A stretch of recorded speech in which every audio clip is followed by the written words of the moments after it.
고등학생이 논문의 제일 저자로 된 거, 이거 누가 봐도 인정할 수 없는 건데.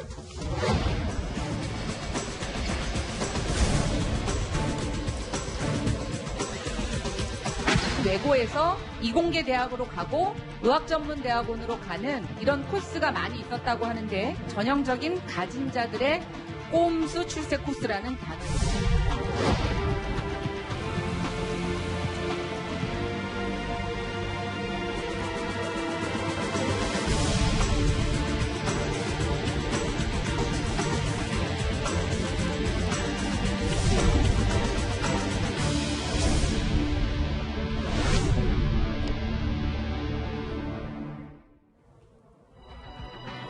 자, 오늘 뉴스탑10이 선정한 1위입니다.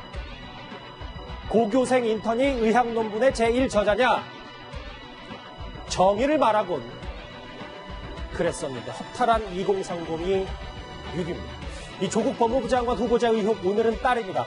핵심은 이겁니다. 고등학생 신분으로 2주 만에 의학 논문의 제1저자가 된 게 조국 후보자의 딸인데 이 논문은 유명 대학으로 가는 길을 열어준 것으로 보입니다. 이 내용 하나하나 짚어볼 텐데 먼저 첫 번째 나눠볼 얘기는 이겁니다.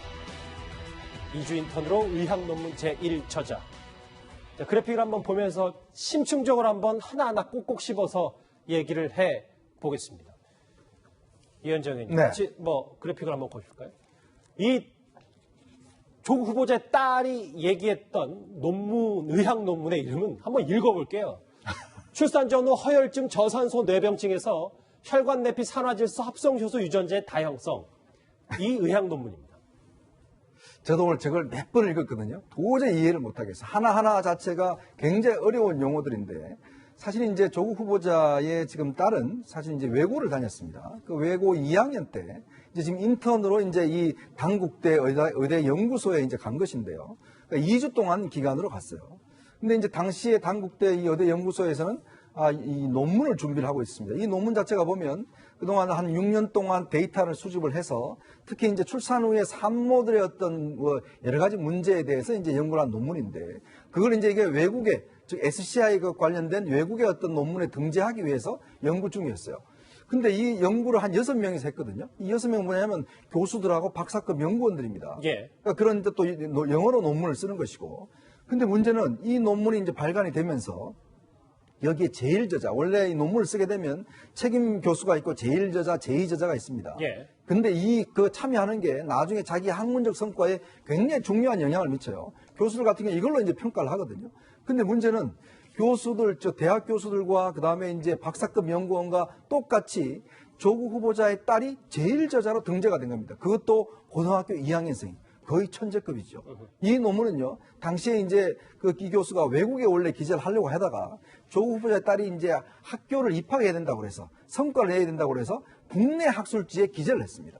그러다 보니까 이 성과는 어떤 면에서 보면 조국 교수의 딸이 정말 이 박사급 교수들이 있는 논문에 제1저자로 등재가 된 것이고 엄청난 성과를 올린 거거든요. 아마 이 연구진들은 그렇게 얘기를 합니다. 정말 이 논문에 만약에 정말 제1저자라면 거의 천재급 연구자가 나타났다 라고 이야기를 하는데, 외고에 다니는 2학년생이 과연 이 논문을 썼을까라는 의문이 드는 거죠. 그 부분을 좀 더 꼬리로 물어볼게요. 조수진 부장. 이게 이현정 의원님이 말씀하셨던 것처럼 이 조국 후보자의 딸이 소양이 깊다면 제1저자가 될 수도 있잖아요. 그런데 학계의 대체적인 시각은 보니까 이게 거의 대학원 박사급 수준의 논문이라는데요. 네, 그렇습니다. 우선 이 논문이요, 출간된 이듬해에는 정식으로 학술지에도 등재가 되는 겁니다. 아하. 학술지에 등재됐다는 것은 학문적으로 그만큼 성과라든지 업적이 뚜렷하다는 거죠. 그리고 아까 말씀드린 대로 제1저자 같은 경우에는 그러니까 공동저자보다도 훨씬 더 무게, 그러니까 이 연구를 주도했다는 겁니다. 고등학교 학생이, 예. 외국어 고등학교 학생이 이런 논문을 쓸 수 있었다?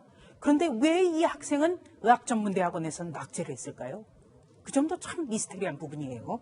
그래서 또 이것은 이 논문 실적을 가지고 고려대에 수시 합격을 했습니다.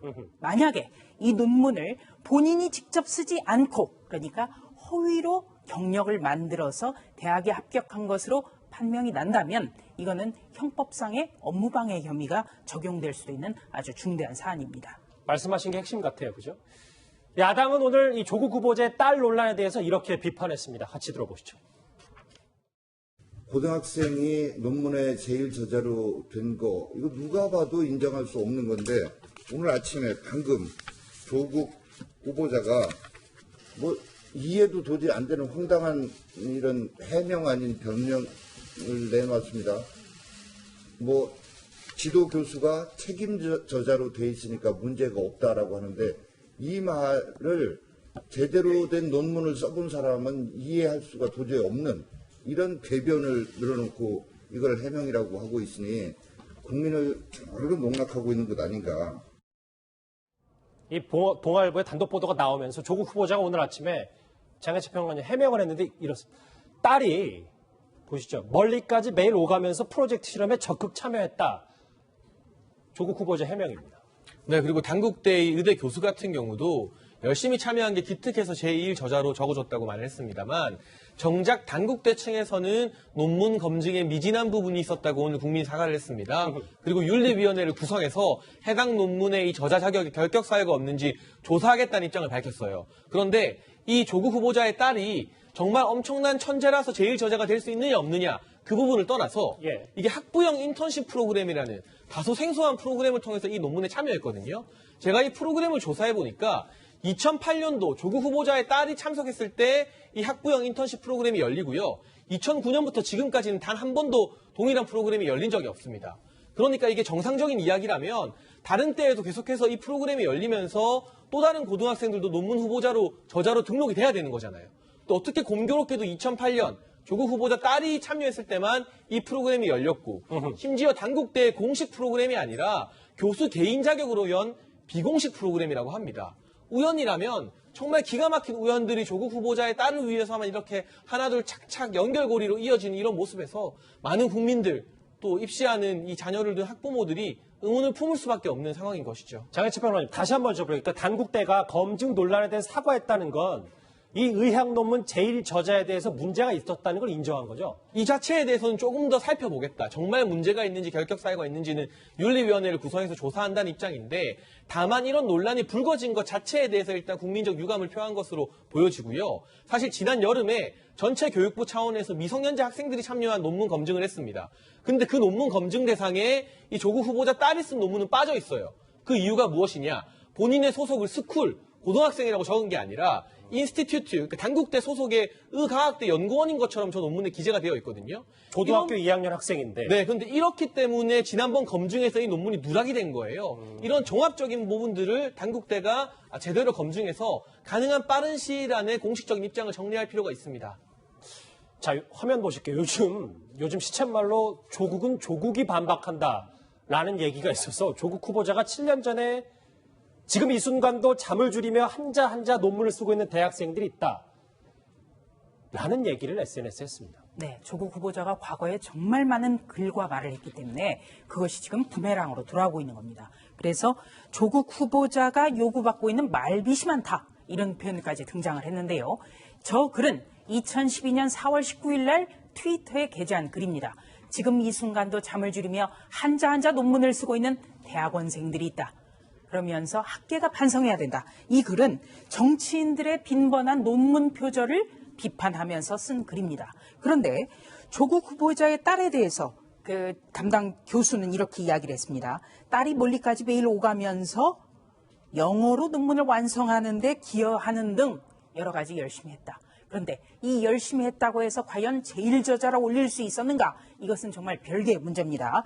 그 전문가들은 이 논문 같으면은 최소 273개의 실험이 필요하다. 이렇게 진단을 하고 있거든요. 외국어 고등학교에 재학 중이던 조국 후보자 딸이 이 실험에 참여한 것은 단 2주였습니다. 그렇다면 매일 하루에 20개씩 실험을 해야 된다는 얘기가 나오는 거예요. 산술적으로도 이거는 불가능하다. 이것이 전문가들의 지적입니다. 첫 번째 의학 논문의 제일 저자 논란이 있었고요. 두 번째 짚어볼 얘기는 이겁니다. 의학 논문이 등재된 지 1년 만에 조국 후보자의 딸은 한 명문대학교에 진학을 했습니다. 의과반을 따로 운영하지 않는 인문계 외고에서 굳이 이공계 학과로 진학을 한 건데요. 야당에서는 오늘 이렇게 분석했습니다. 같이 들어보시죠. 외고에서 이공계 대학으로 가고 의학전문대학원으로 가는 이런 코스가 많이 있었다고 하는데 그걸 빗대어서 한 블로그가 제목을 뽑은 게 바로 공교육 시스템 붕괴시키는 전형적인 가진 자들의 꼼수 출세 코스라는 단어입니다. 저에게요. 그러니까 좀 정리를 해보면 우리가 지금 이 논문 등재 얘기까지 했었잖아요. 네. 이 조국 후보자가 이렇게 의학 논문 제1저자에서 말씀하셨던 명문대 1년 만에 대학에 합격했고 이 과정이 요즘 흔히 강남에서 많이 활용되는 방법이다라는 게 지금 통상적인 분석입니다. 그러니까 예를 들어서 지금 이제 요즘 의대를 가려면 두 가지 길이 있습니다. 바로 예를 들어서 의대를 진학을 해서 가는 경우가 있고요. 그 다음에 이제 일반 이공계나 이런 데를 진학했다가 의학 전문 대학원에 이제 입학하는 경우가 있어요. 그러니까 두 가지 이제 의대를 갈 수가 있는데 사실 처음에 의대를 가기 위해서는 굉장히 성적이 좋아야 됩니다. 그리고 굉장히 좀 엄격하게 이제 뽑는데 문제는 이제 의학 전문 대학원 같은 경우는 현재 같은 대학생들 상대로 해서 뽑는 거지 않습니까? 근데 요즘 수시 입학이라는 게 이게 보면 이제 학생 종합부 이런 것들을 통해서 이제 수시 입학을 뽑는데 문제는 이제 이 수능 시험보다는 예를 들어서 본인이 했던 여러 가지 뭐 성과물이라든지 이런 걸 통해서 많이 뽑는 경우가 있거든요. 최근에 이제 의대 의학 전문대를 입학한 길 자체가 보면 이렇게 수시 입학을 통해서 대학교 이공계열의 어떤 생명공학부라든지 환경생태부라든지 이런 걸 갔다가 거기서 이제 바로 의학전문대학원으로 가는 케이스가 이게 하나의 길처럼 돼 있어요. 아까 김연아 의원도 이야기했지만 강남에서 주로 이제 학교 컨설팅을 하는 사람들이 주로 보면 주로 이런 방법을 많이 쓴다고 그래요. 근데 지금 조국 후보자 같은 경우에 딸이 일단 외고를 나왔지 않습니까? 외고를 나오면 기본적으로 화학이나 생물이나 이런 의대를 갈 수 있는 게 약하잖아요. 그렇죠. 근데 이공계를 갈 수 있는 게 약하고. 근데 이제 이런 방법을 통해서 이제 예를 들어서 학술 논문에 되어 있으면 면접이나 자기소개서에 그걸 쓰지 않겠습니까? 저 SCI급 논문에다 제일 제대로 썼다라고 그러면 당연히 어떤 학교에서 볼 때는 이공계 학교 볼 때는 당연히 가점을 주게 돼 있겠죠. SCI급 얘기라는 건 거의 박사급. 그렇죠. 왜냐하면 이 말씀. 논문 자체가 공식 학회지에 기재가 됐기 때문에 그게 제일 또 저자로 됐단 말입니다. 그러면 이걸 자기소개서에다가 쓸 거 아니겠습니까? 그러면 이 이공계에서 수시 입학을 할 때 당연히 가점을 줄 수밖에 없죠. 자, 그런 걸 통해서 일단 입학을 했고, 이공계에 있다가 지금 이제 부산대 의학전문대학원 갔을 때는 뭐 이걸 활용하지 않았다고 이야기를 하지만, 그러나 그만큼의 어떤 이 갈 수 있었던 계기가 된 게 바로 그 논문이었다고 한다면, 바로 그러한 영향이 충분히 있을 수가 있죠. 근데 위원장 의원님 하나 바로 여쭤볼게요. 그렇다고 이게 위법은 아니잖아요. 그러니까 위법은 아니죠. 근데 문제는 이 제일 저자로 들어간 것 자체가 문제가 생길 경우에 그걸 이용해서 갈 경우는 아까 이야기했지만 이게 연쇄적으로 문제가 될 수가 있습니다. 즉 논문의 제일 저자로 될 수 있는 게 2008년도에 황우석 사태가 있고 난 다음에 논문의 제일 저자의 자격 요건을 굉장히 강화를 했어요. 근데 그 자격 요건에도 과연 이 조국 후보자 딸이 해당되지가 않습니다.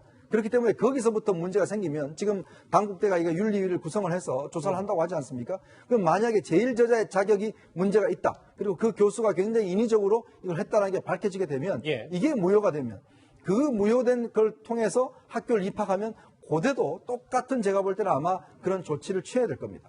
자, 이쯤 되면 조국 후보자 딸의 이 행보가 의학전문대학원을 향한 아니었냐라는 큰 그림이 아니었냐라는 분석도 있습니다. 그런데 지금 보실 이 부분도 저희가 다시 한번 언급을 해봐야 될 것 같아요. 왜냐하면 의전에 진학한 뒤에 받았던 이 수상한 장학금 여전히 말들이 많습니다. 정치권에서도 말입니다. 후보자 따님의 장학금 지급 기준은 도대체 성적 때문입니까? 아니면 경제 상태 때문입니까? 국가대표 오지라퍼를 넘어서 세계 챔피언급 네로 남블러라고 하지 않을 수 없습니다. 여기에 대해서 의전원 관계자들은 유급을 당해서 학업을 포기하려 했기 때문에 격리의 의미를 준 장학금이다 이렇게 해명을 했습니다. 하지만 부산대 의학전문대학원에 다니는 학생들의 생각은 좀 다릅니다. 같이 들어보시죠.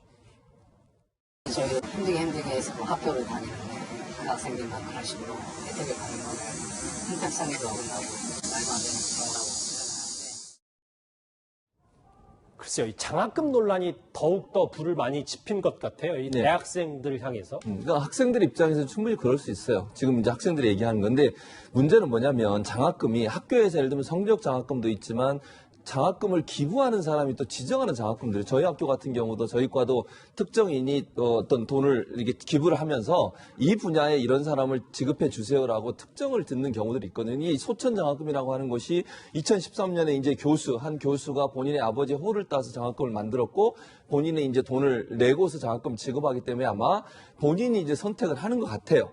그러다 보니까 이게 지금 일반적으로 우리가 장학금 하면 뭐 성적이 우수한 사람이 일반적으로 받는 걸로 생각을 하잖아요. 그런데 학교의 장학금들이 반드시 성적만 있는 게 아니고 다양한 형태의 장학금도 존재하고 있고요.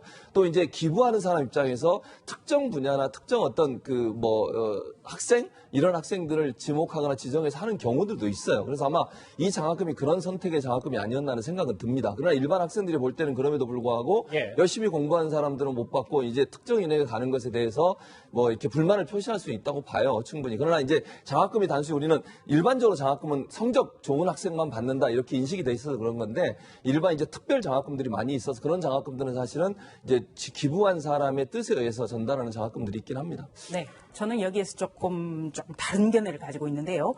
장학금이라는 거는 말 자체로 장학금, 그러니까 공부를 장려하기 위한 기금 아니겠습니까? 대체적으로 두 가지가 있습니다. 하나는 성적이 우수한 사람, 또 하나는 경제 상황이 어려운 사람이죠.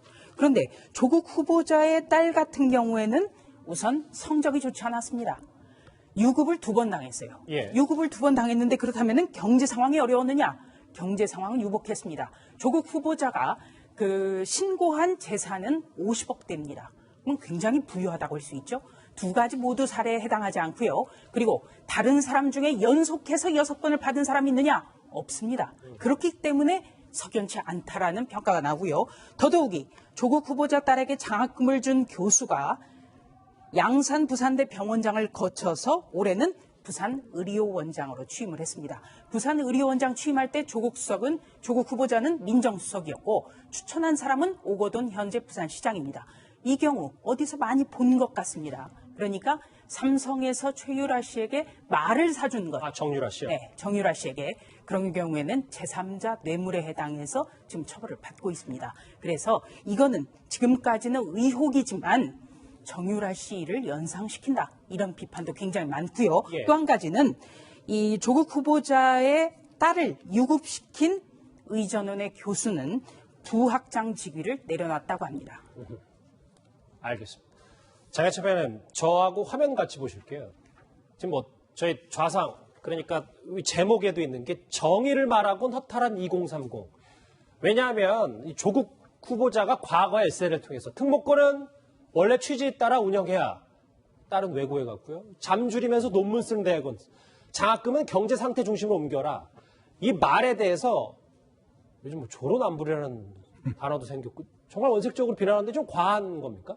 부산대 학생 커뮤니티를 보면 매우 격앙된 반응들이 더 나오는데 정말 힘들게 공부해서 학교 들어와서 논문 쓰는 대학원생들 그리고 경제 상황 어렵고 의전원 공부 누구에게 늘 쉽겠습니까? 그런 상황에서 장학금 받기 힘든 학생들 입장에서는 상대적 박탈감을 느낄 수밖에 없고요. 이러한 일련의 의혹들이 뭔가 유착이 있었다거나 청탁이 있었다고는 아직까지는 확정되진 않았습니다. 그러나 국민적 공감대로 봤을 때 석연치 않다, 기득권의 특혜로 보이는 것이고 가장 큰 부분은 이 모든 게 조국 후보자의 말로 반박이 된다는 겁니다. 저렇게 특목고는 원래 취지에 따라 운영돼야 된다.